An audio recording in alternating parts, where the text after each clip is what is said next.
Welcome back to Movie Reviews by Movie Lovers, and today is December 2nd, which means we are reviewing Santa Claus 2 of our 25 days of Christmas movie reviews.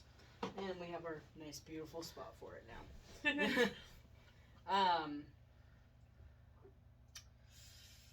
My brain just froze. Alright, so we're going to do our normal, which is short review, spoiler alert, long review.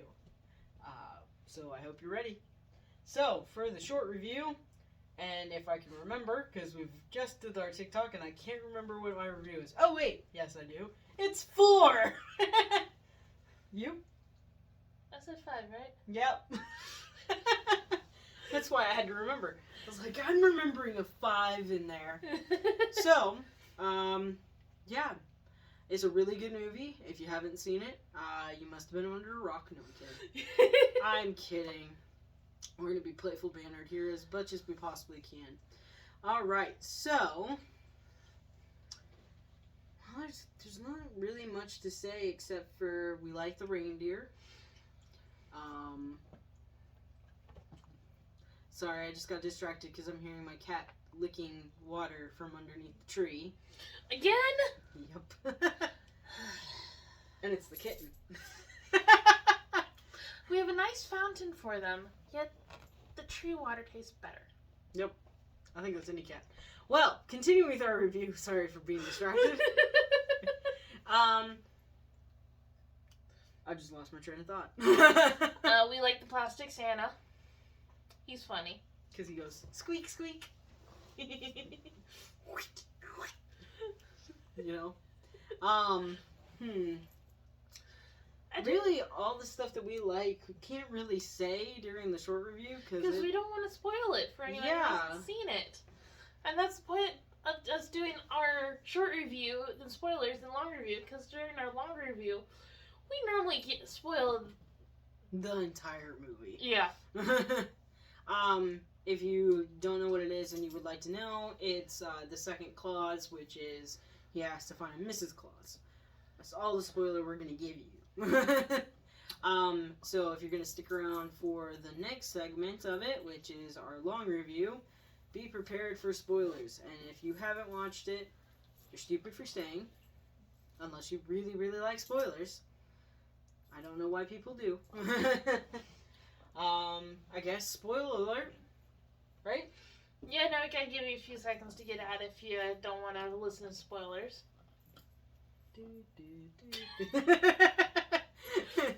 No, I didn't do that right. What is that sound? Turn it. I don't know. It's like the Jeopardy sound, isn't it? It's a weird sound. I can't remember what it is. I get it. It's been so long since I watched Jeopardy. Yeah, it's not even the same person anymore because he's passed. Okay, I think we've given it. Old. I think we've given it long enough. Alright, spoiler alert. Okay, I gotta say this. I really like Chet because of everything he does, and he's the young reindeer. I like Comet. I like Comet. I love when he gets fat over the candy. And of course, he farts, but then he gives a sigh of relief. Yeah. I like Chet because at the end, when he's got him hooked up to the sleigh, because Comet he had to go pick up because he's fat and he can't fly. And so he's literally with him, and Chet's flying, and he's like, "Oh, you're doing great!" And then as they're flying off towards the moon, and he's saying his final things that he says as Santa Claus, Chet's like all over the place. He's like, "Chet, the straight line! The straight line!" And you heard Chet laughing. I also... Our dog is playing. I also like the Tooth Fairy and how he tries to change his name, and of course the legendary figures won't let him. No. One of his names, he wants to be called Roy. and the Cupid is basically like, Roy? Who would want to stick a tooth under their pillow for Roy? And then I love Santa's, the Mullinator. And of course he uses that when he basically kidnaps the Tooth Fairy. I like how he's able to catch him. And he's like, I know who you are. He's like, no, you're not Santa. I know Santa. He's like, yeah, I look normal because I'm thin. I love how he woos the principal. Even though at first he wasn't even planning on it, he finally, he woos her in the most interesting way. And I love when the snow falls on the sleigh ride, and it's just on them. Now, we had a question for during this movie. I don't know if anyone can answer. If you've seen this movie, it's the scene right before the faculty Christmas party. What happens to the minivan? Oh yeah, because we were watching it again. We've seen this multiple times, and I immediately was like, I've never thought about this, but it's like, what happens to the minivan?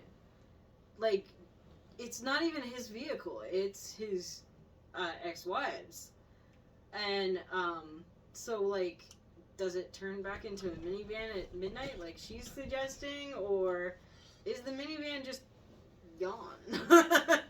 Or did it just magically disappear back into her driveway, and then a horse and cart from somewhere else just became there? And then if it is the minivan, like, why is it only 2 horses? Because that was a question she was stating. It's like, oh, maybe they turn. It's the horsepower. It's like, a van is 2 horses. You think it'd at least be 4, right? Yeah. If you have any idea, what you think it is, just leave it in a comment. If you have curiosity about a movie, and I mean, there's some stuff that, I've noticed over the years that if you keep watching a movie over and over and over. Excuse us. It really does show you that, you miss things as you go through the first time, and then as you're watching the second time, you notice something else. We've watched movies over and over, and we've never noticed certain things, and then all of a sudden we're watching it, and we're like, was that always like that? Like, and it could be just our DVD or something we watch offline or whatever. And it's interesting how when you catch it for the second time or third time, and you're like, I really like that. The way they added that. They made this movie fun. It's like its own little Easter eggs that you're finding every single time you watch. We have a lot of experience when we watch Polar Express or, any day-to-day movies. I don't know. Anything else to say? I like the ending with Mrs. Claus. Yeah, especially with her dancing. That was funny. But then, of course, the Plastic Santa. The Plastic Santa. Being extremely rude. I love when he first appears, and the first thing that everybody's going, he's naked! But Santa Claus went through there fully clothed, so why did the toy come out naked? I've never thought of that. Because the mouse and the mice that go, the first mouse goes through, is actually the same. But you can tell in the CGI they didn't do it right, because you can still see it glisten on the real mouse as the plastic one too. So it's basically the same thing. They just copy and pasted. Sad that they did that, but that was back when computer generation wasn't the best yet. But yeah, with the Plastic Santa. For the longest time, I did not realize that he was playing both characters. He's playing himself as Santa and then Plastic Santa.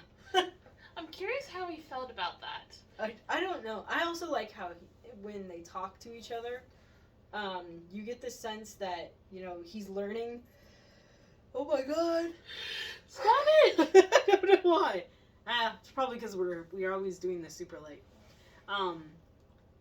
But the Plastic Santa, when you first meet him, and they say things together, you notice that he says something as regular Santa, and then the Plastic Santa says it just slightly different. Did you notice that when we were watching it? Yeah. And we have subtitles on because we were watching it super late, so we could actually see the words. And so it was kind of interesting. And then I love the fact that it's like he's got like a toy look to him. What does Bernard say? when he's introducing the plastic Santa, or he's saying there's something different about Santa. You can almost say he's got a toy look to him, a toyish look to him, and then it's like obviously you could tell it's different Santa altogether. And Doesn't then, he also say don't mention the word plastic? Yeah, don't mention the word plastic. I love his obsession with hot cocoa. He just chugs the hot cocoa. I wonder what that hot cocoa tastes like. I don't know, but I don't think it was hot when he chugged it. I doubt it. And then I like, when Charlie is, his son is trying to get his attention, and he's doing all these things against the principal. It's weird. At least when Santa marries the principal, it takes the principal away from Charlie. He liked the principal. I don't think he really hated the principal. I think it was more of she was a very strict person. I love the fact that she immediately asked Santa, she's like, is there a school here? And I think all the elves went, uh-oh. I think in the third one, isn't she the teacher? Mm-hmm. Yeah. I had to be a different change for her. Well, I think that's it for this one. I think so too. Yeah, we're gonna go to bed now. Nah, we will be back tomorrow with the next one, which I believe is Annabelle's Wish. And then we will be back with the ones after that. We will be back every single day, we promise. Alright, thank you for listening to us rant and rave about stuff. Well, not really rant, but yeah, you get our gist. Alright. Bye.